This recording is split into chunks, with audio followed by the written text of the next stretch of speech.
Estamos aqui, mais uma vez, o programa Arte no Poder, fazendo uma externa. Aqui é a Igreja Assembleia de Deus e Ministério Igrejas Renovadas em Alcântara. E aqui conosco está o apóstolo Gilmar Calixto. Gilmar Calixto, o senhor tem como dever presidir uma convenção que tem uma grande integração de igrejas, pastores, apóstolos, obreiros. Qual é a história e como começou essa convenção? A CAECAD, Convenção e Centro de Ajuda Eclesiástica Casa de Davi, primeiro nasceu no coração de Deus.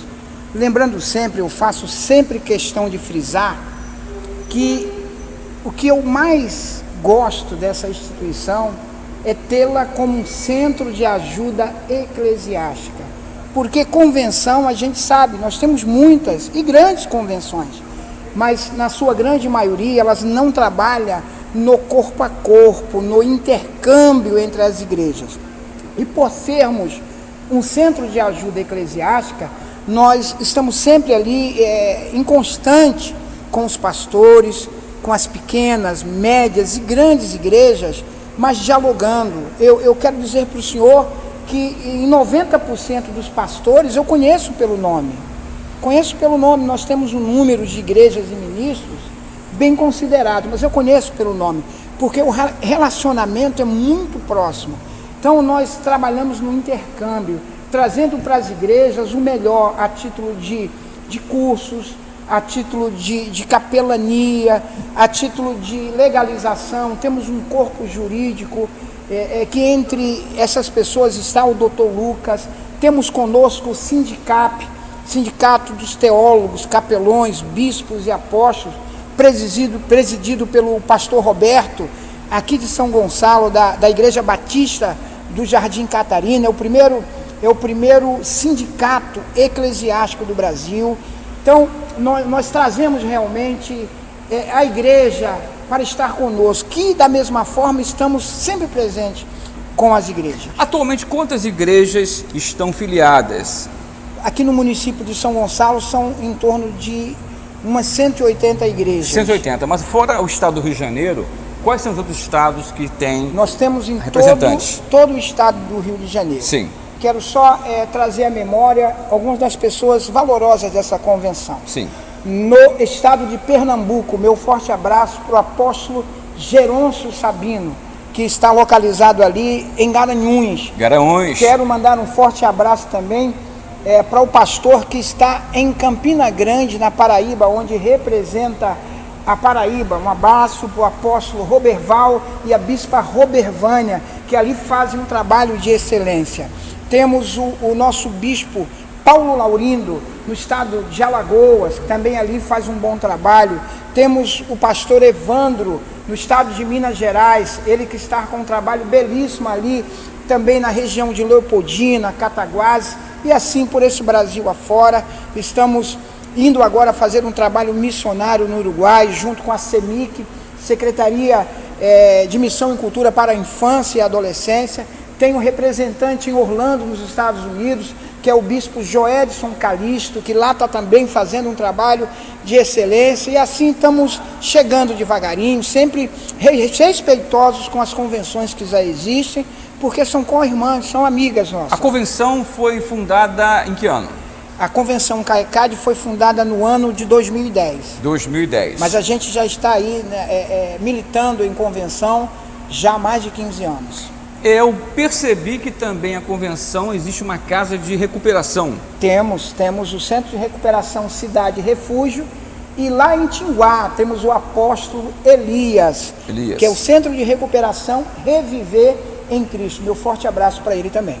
Apóstolo, quais são os contatos, como alguém pode entrar em contato com o senhor, com a convenção, não somente aqui, né, evidentemente, no estado do Rio de Janeiro, mas até fora do Brasil, de que forma? Ok, pode falar diretamente comigo. Nextel. Nextel. 7770-0054. 7770-0054. Lembrando, se você é de outro país, tem que colocar 55 primeiro, Bem que lembrado. é o número do nosso país. Mas né? isso aí eu deixo com o senhor, que é um homem viajado, né? Então tem que ser 55, depois 21, depois o número Nextel.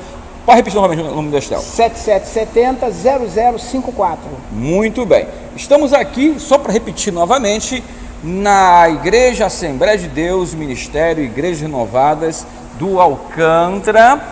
Essa igreja é presidida pelo pastor Martinho Monteiro, um homem de Deus. Excelência. Uma excelência de ministério, uma excelência de pessoa que Deus levantou, está levantando. Amém. Para Muito bem, a obra de Deus. E quero que você, do outro lado, amigo, colega, você que não é religioso, tem de uma outra religião, católico, judeu, da Umbanda, do Candomblé, ateu, venha para cá também, venha para a convenção, venha conhecer a convenção, venha conhecer os trabalhos de assistência social, cultural. Eu costumo dizer o que os antigos falam: venha comer uma quarta de sal. Ou seja, há um tempo para o consumo desse sal, né? Imagina o senhor ali todo dia almoçando, jantando, consumindo uma quarta de sal, que é mais ou menos equivalente a 60 quilos. Então há um tempo de maturação. Venha para a gente, venha para a CAECAD, venha para o Centro de Ajuda Eclesiástica. Vamos comer essa quarta de sal juntos. Quer dizer o seguinte, vamos conviver, não é? Eu digo o seguinte: eu posso errar por ter tentado, jamais vou errar por não ter tentado. Então, estamos juntos. Apóstolo, obrigado. Mais uma vez, programa Arte no Poder. Aqui com Jó Siqueira pela Rede Nacional e Internacional de Televisão e Comunicação. Um abraço para você.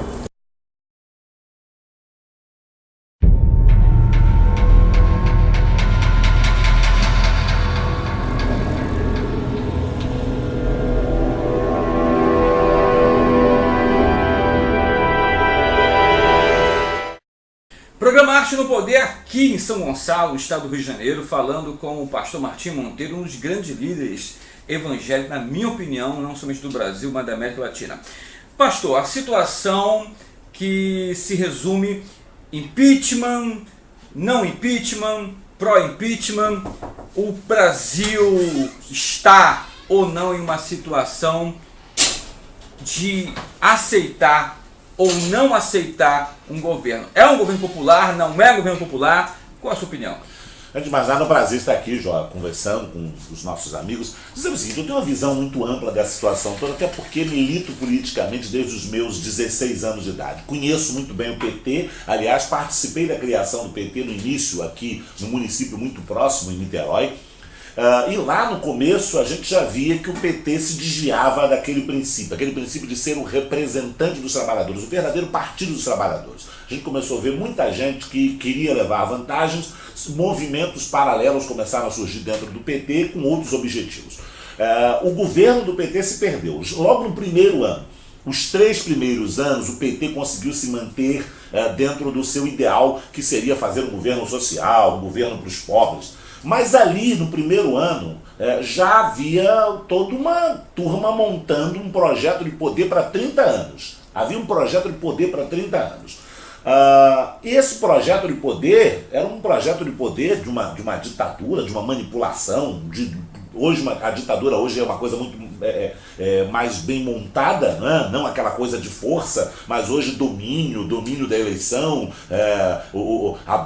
esses programas sociais são uma compra de voto. Aí o Partido dos Trabalhadores consegue nos 3 primeiros anos manter. No último ano já do primeiro mandato, a gente percebe que já tem o escândalo do mensalão. O mensalão já estava implantado. Lula consegue passar ao largo disso tudo, mas a operação continua. E aí eles vão estendendo os seus tentáculos. O segundo mandato de Lula é um desastre no sentido de aparelhamento do Estado, de roubalheira, já está implantado. Quando Dilma assume, é complemento disso aí.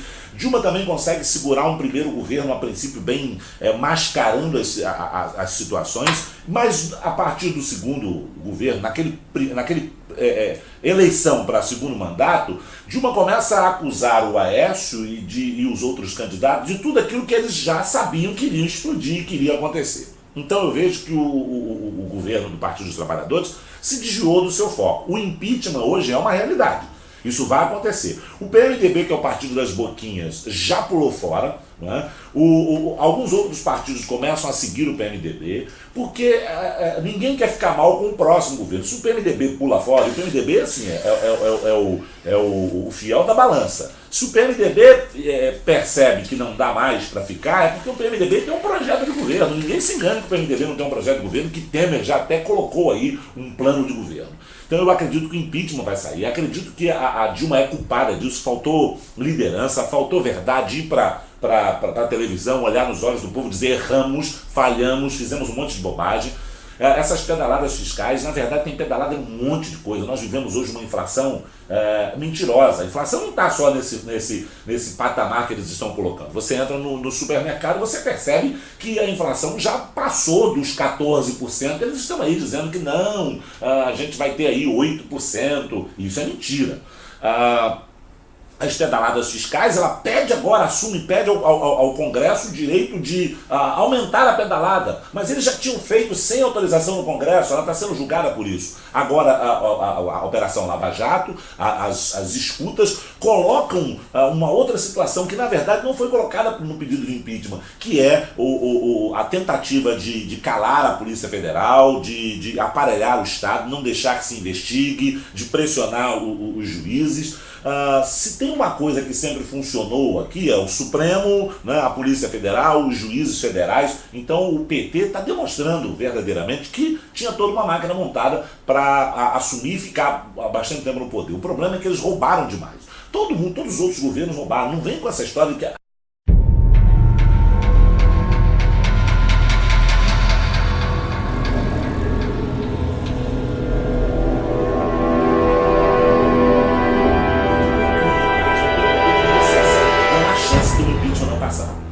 Bom, na sua opinião, os evangélicos estão em que posição hoje? Ou seja, eles vão aguardar se rola ou não rola o impeachment para se posicionar como igreja, ou existe lideranças negociando com o governo apoio? Não, primeiro eu sou contra a igreja se posicionar politicamente. Eu acho que quem tem que se posicionar são os cidadãos. Sim. Que estão inseridos na igreja, ok? A comunidade evangélica. Nós temos representantes, elegemos deputados, ok? Temos líderes que falam, alguns pastores que falam, isso aí. A igreja não, o papel da igreja é outro. O papel da igreja é pregar para seu Lula que ele tem que se arrepender dos seus pecados, a Dilma, o Temer, o Cunha e todo mundo, senão eles vão para o inferno com direito, sem dinheiro, sem dinheiro, ok? O papel da igreja é esse. O papel da igreja é ser sal da terra e luz do mundo. Agora, os cidadãos que compõem a igreja, que devem ser respeitados e tratados, porque somos obrigados a cumprir tudo que um cidadão. Ninguém é isento porque é crente. Não paga o imposto porque é crente. As igrejas não pagam impostos. Ok, igrejas não pagam impostos. Mas, amigo, bota na conta, abate a obra social. Eu desafio a qualquer pessoa. Se a igreja começar a pagar impostos e começar a abater todo o trabalho social, eles vão ter que reembolsar a igreja. O governo vai ter que reembolsar. Isso é uma tolice. Todo mundo que fica falando, jurista, economista, igreja não paga imposto, vamos resolver o problema. Eu desafio qualquer um. Se nós formos taxados, se nós formos obrigados a pagar impostos, tem que dar também a cada um, a cada igreja, um recibinho. E a hora que nós começarmos a provar, mostrar para todo mundo o trabalho social que nós fazemos, o governo vai ter que reembolsar, porque nós fazemos além daquilo que arrecadamos, muito além daquilo que arrecadamos. Então, começa a situação. Eu acredito que nós precisamos nos posicionar assim.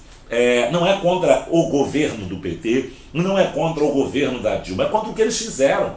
Porque, na verdade, a gente não pode chegar e dizer assim, tá todo mundo contra, como se o Lula fosse inocente, como se a Dilma fosse inocente.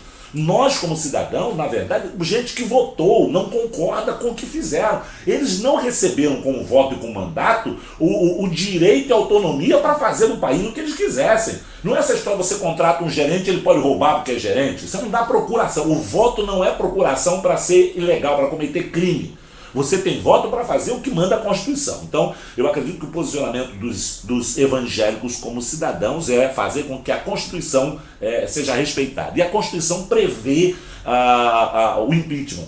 O PT já pediu impeachment de Fernando Henrique, pediu de Collor. O PT era fantástico nessas coisas. E agora eu digo para você o seguinte: há uma outra coisa que nós, como crentes, devemos fazer, orar. Mas, amigo, orar pelo governante não quer dizer cobrir o erro deles, não. Acobertar, fingir que nada está acontecendo. Orar ao contrário, que eles caiam em si, se arrependam. Orar para que eles, além da condenação que eles vão ter, seja no Supremo, seja na Justiça Federal, não sejam condenados também eternamente, porque o que eles estão fazendo também, matando com esse roubo todo, quantas crianças não morreram, quantas famílias, quantos homens, chefes de família ou mulheres perderam seus empregos e aí foram sacrificados, alguns até no desespero cometeram crime. Na responsabilidade de quem? A própria Bíblia fala que Deus é contra aquele que governa de maneira desonesta. Então, a nossa oração não é Senhor, abençoa a Dilma. A nossa oração é Senhor, dá arrependimento, tira a venda dos olhos da Dilma, da Lula e quem quer que seja. Muito bem.